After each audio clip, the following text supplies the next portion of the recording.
Jacob and Esau. God's preference.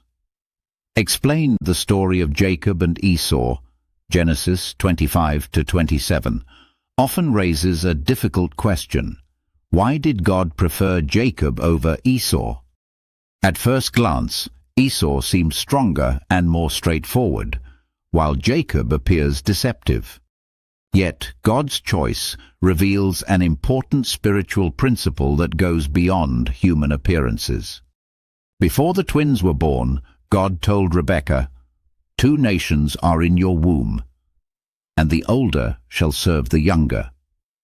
Genesis 25:23. This shows that God's preference was not based on their actions alone, but on His divine purpose. Romans 9:11-13 explains that this choice was made so that God's purpose according to election might stand.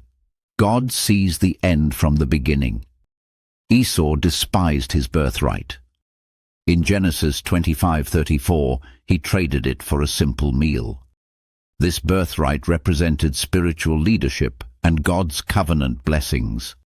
Esau valued immediate satisfaction over long-term spiritual inheritance. Jacob, though flawed, deeply desired the blessing. His methods were wrong, but his hunger for God's promise was strong. In real life, many people are like Esau, focused on quick pleasure, comfort, or worldly success, while neglecting spiritual growth. Others are like Jacob, imperfect, struggling, yet constantly pursuing God's blessing. God's preference leans toward those who value spiritual things, even when they are still being shaped. This story teaches us that God does not choose based on strength, status, or birth order. He chooses based on the heart and His eternal purpose. As 1 Samuel 16:7 says, "Man looks at the outward appearance, but the Lord looks at the heart." Reflection. What do you value most? Temporary satisfaction or lasting spiritual inheritance? Engagement caption. Are you more like Jacob or Esau in your daily choices?